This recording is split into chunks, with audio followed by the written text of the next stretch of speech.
Alhamdulillah akhirnya kita bisa berjumpa kembali meskipun dari online ya.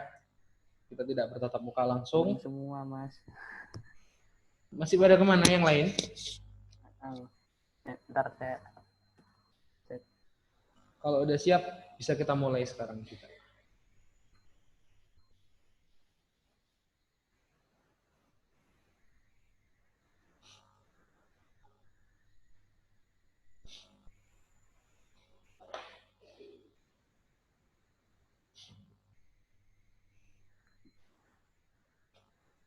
Gak apa-apa Bill, nanti teman-teman bisa menyusul kalau memang bisa dimulai sekarang. Oke. Jadi teman-teman dikabarin aja, nanti biar teman-teman bisa menyusul begitu ya. Iya. Oke, pada pertemuan kali ini saya akan membahas soal-soal TKD yang mungkin sebelumnya juga kita sudah pernah membahas, tapi ini dengan soal yang lain ya. Sambil kita review materi-materi yang sudah pernah saya berikan di kelas. Gitu. Baik, langsung saja kita langsung coba di soal nomor 16. Ya. Berikut soalnya saya bacakan dulu. Di Indonesia ditemukan berbagai macam barang tambang. Tambang minyak bumi ditemukan di Kalimantan Timur, gas alam di Aceh, emas di Papua, dan sebagainya. Prinsip yang digunakan geografi dalam mengkaji hal tersebut adalah titik-titik. Oke, Bill, bisa dilihat dulu soalnya. Sudah kelihatan ya soalnya ya di monitor ya? Oke, kira-kira prinsip yang digunakan apa? Deskripsi. Oke, kita review lagi ya. Sambil kita mengingat materi yang sudah saya berikan tentang prinsip dulu, ada smart solution-nya. Apa, Bill? Ingat nggak? Ntar saya cek di chat. Dedi. Ya. Smart solution-nya adalah Dedi. Gimana? Masih ingat? Ingat. Ingat ya. Ko itu untuk korologi. Oke, relasi. Deskripsi. Distribusi.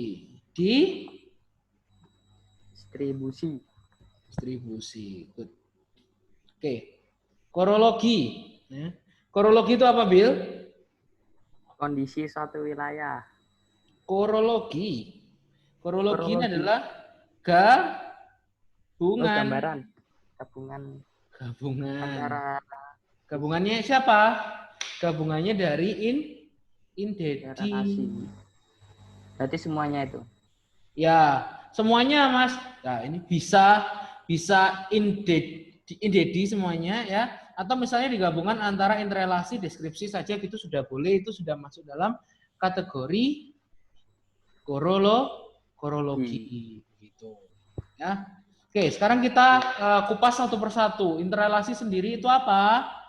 Interrelasi itu adalah hubungan ya, keterkaitan atau hubungan kausalitas atau sebab akibat. Ya. Kenapa banjir? Karena adanya alih fungsi lahan. Gitu. Kalau deskripsi ini adalah prinsip penggambaran. Ya, penggambaran. Misalnya digambarkan dengan apa? Bisa menggunakan peta, bisa dia menggunakan tabel, bisa menggunakan diagram, bisa menggunakan data statistik. Atau kata kuncinya dari deskripsi ini adalah data. Gitu ya. Lalu distribusi. Distribusi ini adalah persebaran. Prinsip persebaran. Jadi apa yang disebar? Yang disebar di sini adalah fenomena geografi. Geosfer. Ya. Nah, geosfer fenomenanya ada berapa? Ada 5. Ada atmosfer, ada hidrosfer,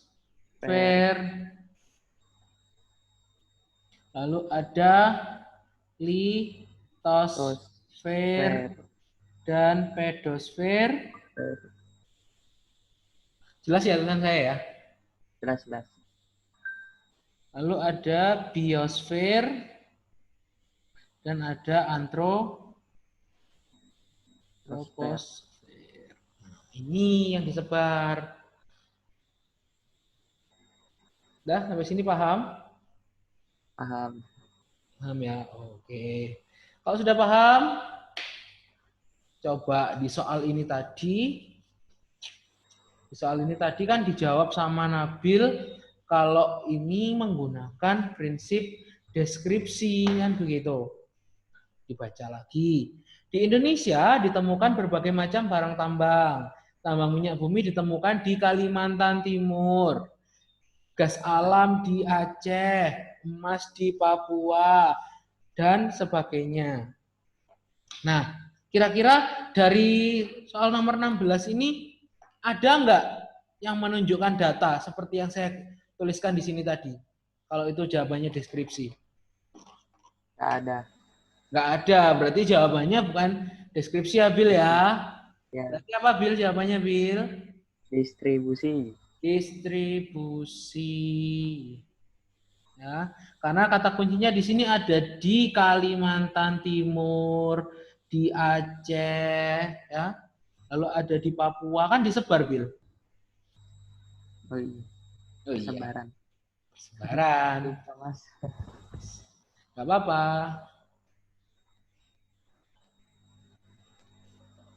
Wes ya, paham ya untuk prinsip ya? Paham. Good. Yuk lanjut ke soal nomor 17. Ini teman-teman kemana, Bil? Kok belum pada gabung ini? Nggak tahu, Mas, tidur semua paling. Oke, yuk nomor 17. Pada saat berevolusi dan berotasi, posisi bumi selalu miring 66,5 derajat. Akibat posisi miring bumi ini adalah terjadinya pergeseran posisi semu titik-titik. Semu. A. Bulan terhadap bumi. B. Bumi terhadap matahari. C. Matahari terhadap bumi. D. Bulan terhadap matahari. Dan E. Bumi dan bulan terhadap matahari. Bumi terhadap matahari. Bumi terhadap matahari. Itu jawabannya ya. Oke, kita bahas dulu. Oke. Dari soal ini ya, kita bisa membahas bumi itu ya. Bumi itu punya 2 gerak. Bumi kita ini punya 2 gerak.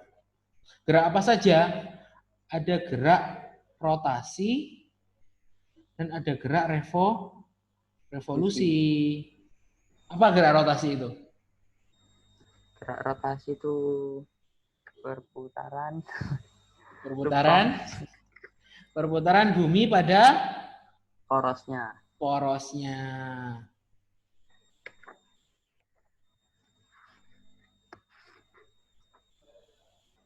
Bumi pada poros. Ya. Nah, terus kalau revolusi? Periode satu planet, gitulah pokoknya. Periode satu planet, bukan ya. Revolusi itu adalah gerak bumi mengelilingi matahari.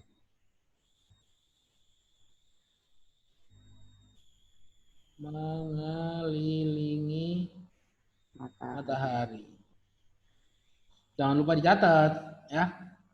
Nanti kalau lupa udah bawa buku. Siap. Nanti nggak dicatat ya percuma kan gitu ya. Oke, yang pertama rotasi. Rotasi itu adalah gerak perputaran bumi pada porosnya. Dia berputar pada porosnya. Nah, waktu yang dibutuhkan, ya, waktu yang dibutuhkan oleh bumi untuk berotasi itu berapa? Kala rotasi. Kala atau waktu rotasi ya. Kala rotasi bumi itu 24 sebesar jam. 24 jam itu kalau dibulatkan ya. Kalau secara presisinya waktu yang dibutuhkan oleh bumi adalah 23 jam 57 menit. 23 jam 57 menit gitu. Lalu kalau kala revolusi waktu yang dibutuhkan oleh oleh bumi untuk mengelilingi matahari 365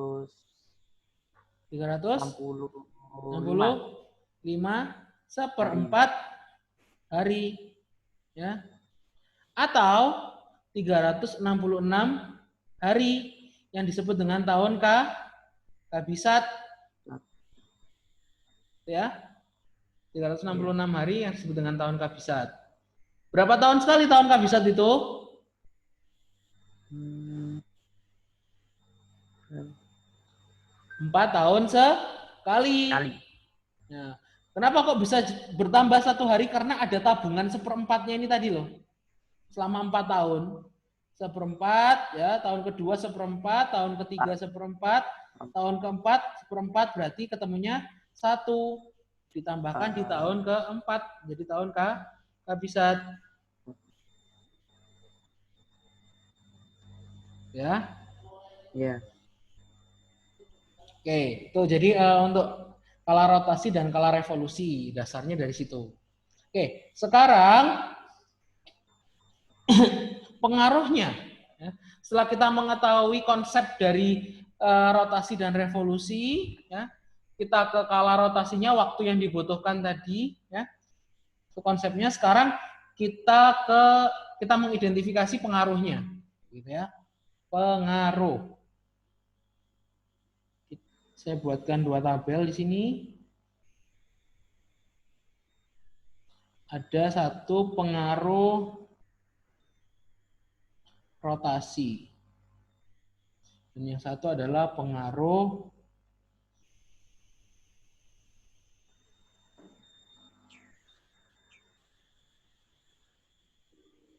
revolusi.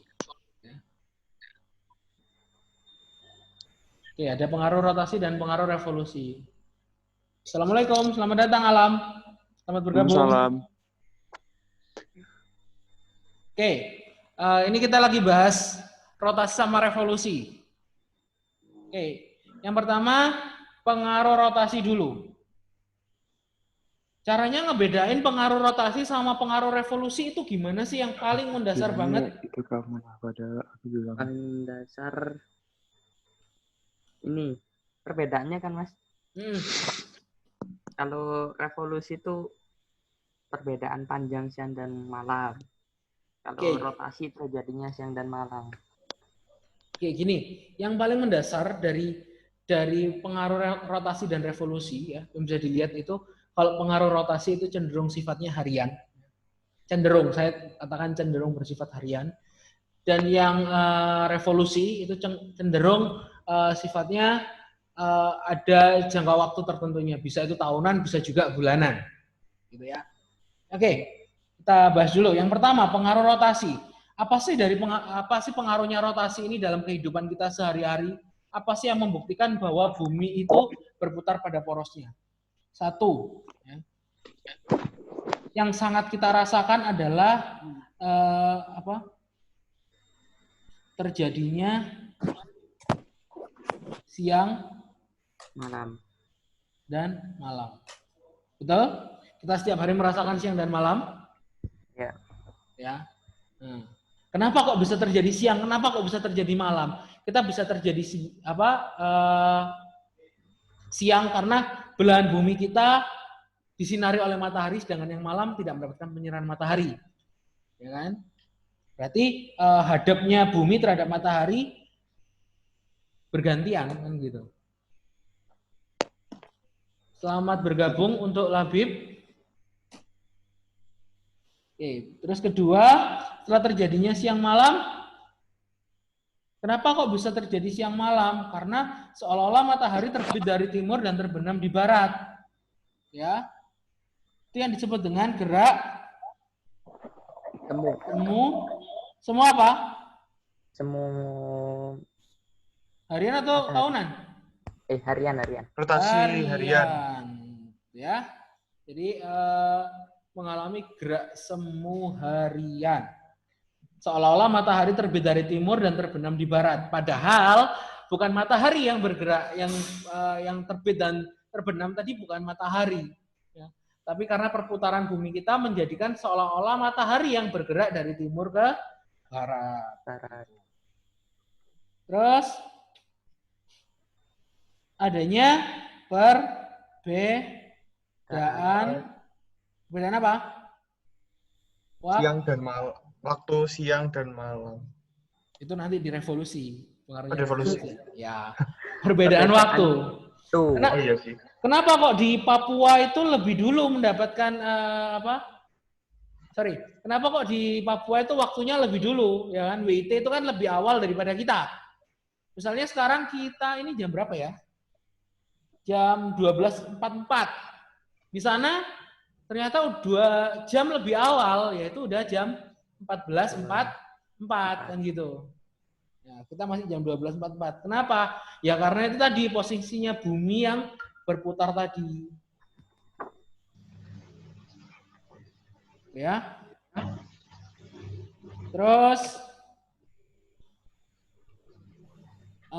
pembelokan arah angin. Pembelokan arah angin. Ya, arah angin di dunia ini bisa berbelok ketika mendekati ekuator itu kenapa? Ya karena rotasi bumi yang menghasilkan gaya Coriolis. Ya, menghasilkan gaya Coriolis. Gaya Coriolis ini apa? Gaya yang ditimbulkan oleh gerak dua benda. Apa saja dua benda itu? Angin itu sendiri dan bumi. Ya, menghasilkan gaya Coriolis. Nah, ini sesuai dengan hukum Buys-Ballot namanya. Ya. Hukum Buys-Ballot. Di mana hukum ini menyatakan bahwa angin yang berasal dari belahan bumi utara, ya, angin ini yang berasal dari belahan bumi utara itu akan berbelok ke arah kanan, timur. Ya. Sedangkan yang berasal dari belahan bumi selatan, dia akan berbelok ke arah kiri.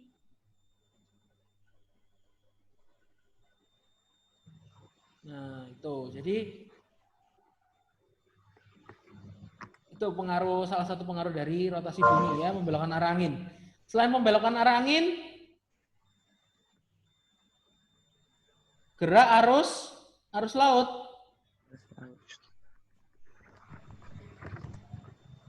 Ya, gerak arus laut itu juga dipengaruhi oleh rotasi bumi. Ya, jadi gerak arus laut itu tidak secara tiba-tiba ada, tapi dia dipicu oleh rotasi tadi. Jadi ibaratnya kayak air di dalam baskom atau di dalam bak, kamu gerakin memutar, pasti dia akan menghasilkan arus, kan begitu ya. Jadi itu analoginya seperti itu. Selamat datang Akil, selamat bergabung. Terus berikutnya. Pengaruh yang berikutnya adalah perbedaan percepatan gravitasi.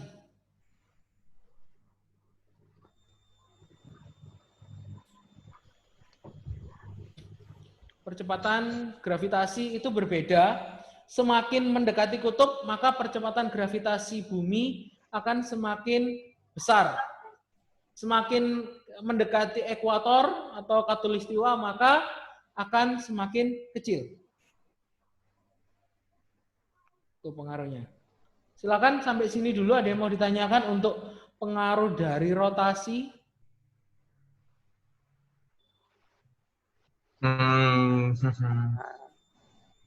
Enggak sih. Paham ya? Lanjut. Belum. Boleh dicatat dulu? Sudah dicatat? Sudah, saya Bentar, belum. Oke, catat dulu biar. Yang ini pengaruh rotasi ya, Mas Ian ya? Iya.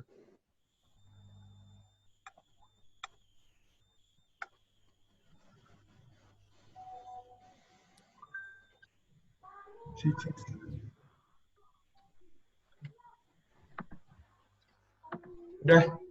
Udah?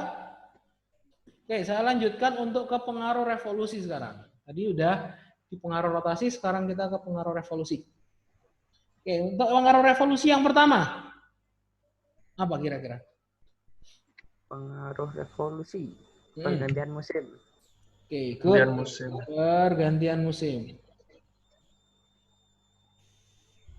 Kalau di daerah tropis kita cuma ada 2 musim ya.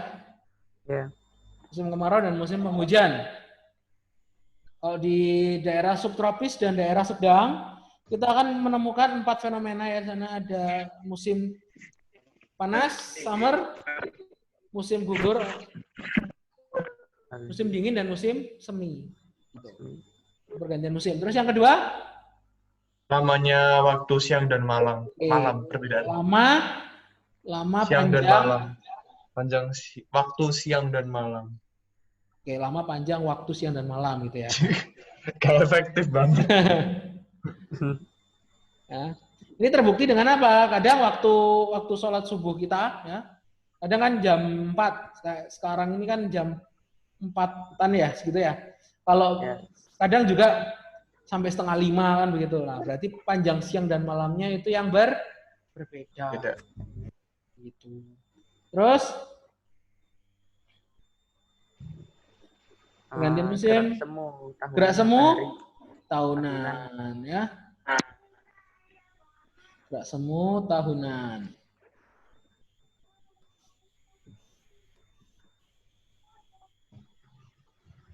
Oke, ini garis edar ya. Jadi seolah-olah matahari bergerak. Ini belahan bumi utara, ini belahan bumi selatan. Ini 0 derajat atau yang disebut dengan ekuator. Ya. Jadi seolah-olah matahari yang bergerak dari ekuator ke belahan bumi utara, terus ke ekuator lagi ke belahan bumi selatan, terus ke ekuator lagi ke utara lagi, seperti itu ya. Tapi sebenarnya kembali lagi bukan matahari yang bergerak, tapi bumi yang berputar terhadap matahari. Sekarang bulan apa? Maret. Oh ya, kemarin tanggal 23 Maret ini adalah titik balik matahari ya menuju ke arah utara. Jadi kemarin tanggal 23 Maret matahari tepat berada di ekuator kita. Ya. Dia tepat berada di ekuator kita. Makanya kemarin sekitar tanggal 23 di Kota Malang ya, atau di Indonesia secara keseluruhan, apalagi kalau di daerah Pontianak, itu akan merasakan lebih panas dibandingkan hari-hari sebelumnya. Ini matahari proses menuju ke arah utara, di mana ketika matahari berada di utara akan mengalami musim penghujan atau kemarau. Ayo, kalau matahari ada di utara. Bumi utara. Hujan ya? Kemarau. Hujan kemarau. Hujan kemarau. Kalau di utara itu musim kemarau. Ya. Oh, kemarau. Ya, kalau ketika matahari ada di selatan, baru kita mengalami kemarau, musim penghujan. Gitu. Oke. Tuh. Gerak semu tahunan. Terus, udah? Ya, Kurang 1. Apa? Kurang 1. Perubahan rasi bintang. Makanya kita mengenal 12 zodiak ya. Karena setiap bulannya kan rasi bintangnya berbeda. Itu karena pengaruh dari revolusi ini. Gitu? Oke? Bisa dipahami? Jadi pengaruh rotasi tadi ada 6, pengaruh revolusi ada 4. Udah catat ya? Belum, sabar, bentar. Oke, aku selalu sabar kok. Gimana, sehat-sehat semua ya? Alhamdulillah.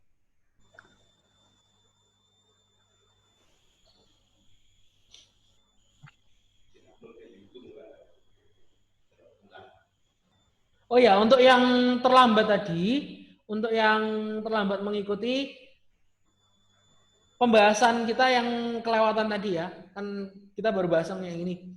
Tadi sebelumnya ada pembahasan, yang terlambat nanti bisa cek di YouTube-nya Primagama. Karena ini kita record ya, hasil recordnya akan kita upload di YouTube. Jadi jangan lupa buat dilihat yang terlambat. Terus jangan lupa juga di like dan subscribe-nya. Iya. Promosi. Iya dong. Kok waktu baru berapa menit sih? Kenapa? Kan mulainya Kok tadi udah setengah ada satu. remaining time? Oh, setengah satu. Kan 40 menit ini. Iya, udah 10 menit, kurang 10 menit. Iya kan? Waktunya kan cuma 40 menit untuk online ini. Iya sih. Aku telat berarti. Wah. Ya emang telat. Udah ya? Oke. Oke, berarti tadi soal nomor 17 ini jawabannya akibat miringnya bumi ini terjadinya pergeseran posisi semu. Jawabannya Nabil tadi kan bumi terhadap matahari. Ya, salah. Bukan bumi yang terhadap matahari, tapi matahari yang terhadap bumi. Ya kan, yang seolah-olah bergerak itu kan mataharinya, berarti yang bergerak semu itu kan matahari terhadap bumi. Ya. Wow, no scope. Akil ada, Labib ada, Nabil ada, Ali Lengkap. ada. Ale nggak ada. Ini Rizky Ale nih. Oh, udah toh? Ini Oh Rizky iya, Ale. baru join. Iya. Apa? Terus siapa Sorry itu? kalian. Yang berkacamata ada. Raffi ya. Raffi trading balik. Trading. Apanya hadiah buat kamu? Aduh, gombal. Oke, lanjut ya. Iya. Oke, Gak ada tak sih? Aduh. salah satu pertimbangan para astronom mengeluarkan Salah satu pertimbangan para astronom mengeluarkan Pluto sebagai anggota tata surya adalah titik-titik. Aduh, mati dari atas. C.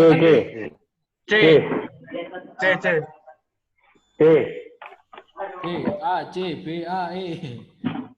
Oke, jawabannya ini di sini ada 3 coy. 1, 2, 3. Iya berarti. Oh, ya termasuk. Berarti soal ini bonus ya. Oke. Gini coy, kita bahas ya. Jadi alasan para astronom mengeluarkan Pluto dari sistem tata surya kita.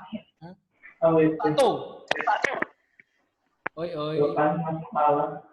Tolong kondusif. Ya suaranya siapa nih berisik gue. Oke, yang pertama itu karena ukuran planet Pluto itu yang terlalu kecil. Sehingga dia itu dianggap sebagai planet kerdil atau dwarf planet. Sorry ya Ale, terpaksa saya mute. Karena berisik. Ya.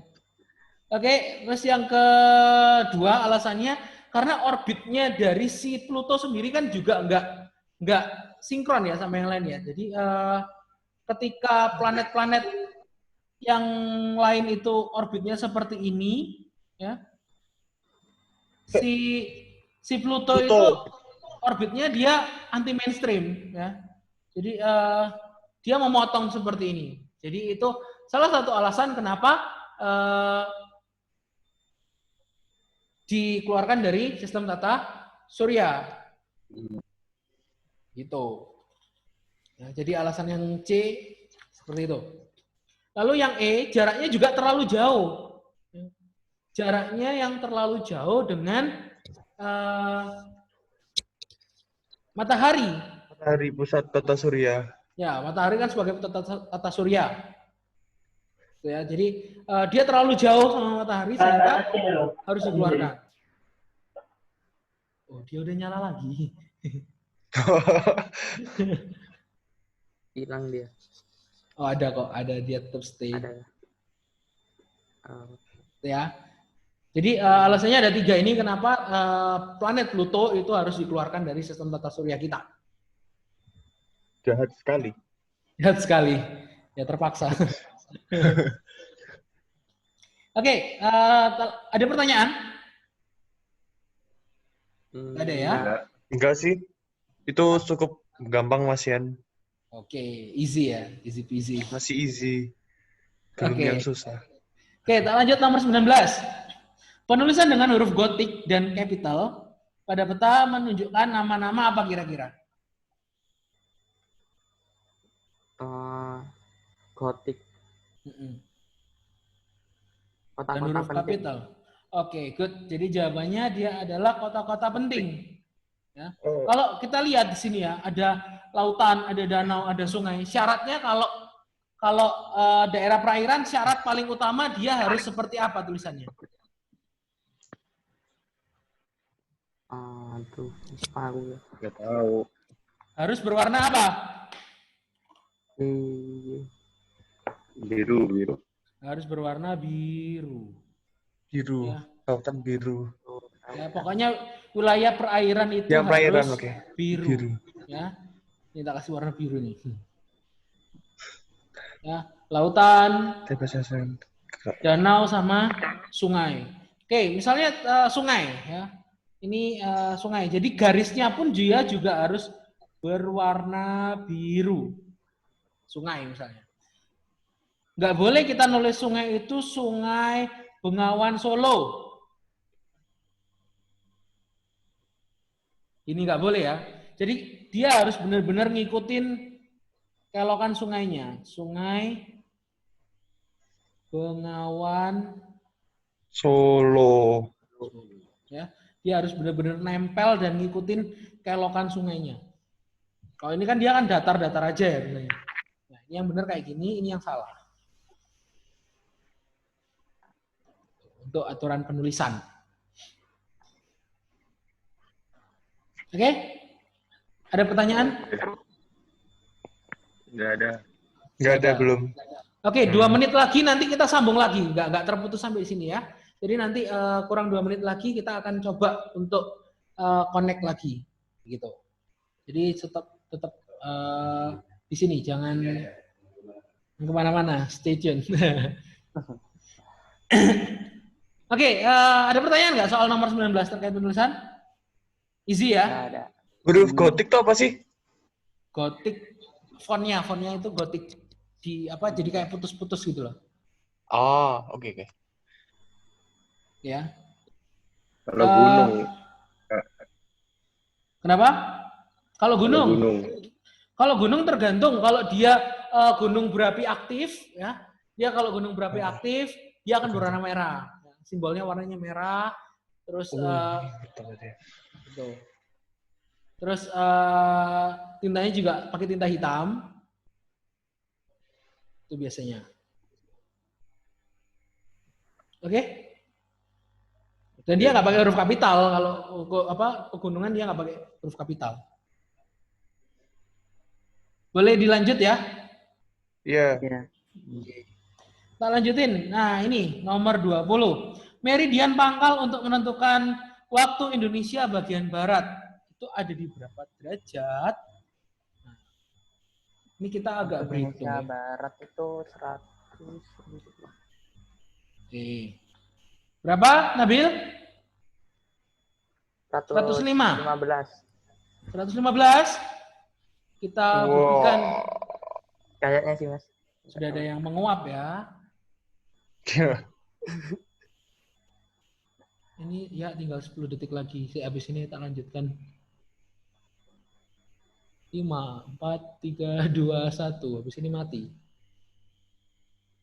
Oh, masih lanjut, Pak. Masih 1 menit. Oh, kurang 1 menit. Oke, ini caranya. Gini, Halo?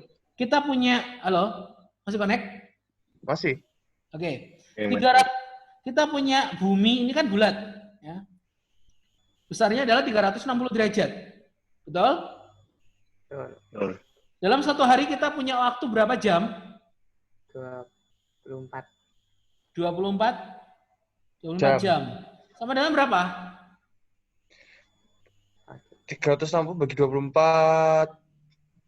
Ya alam benar, 15 derajat per jam.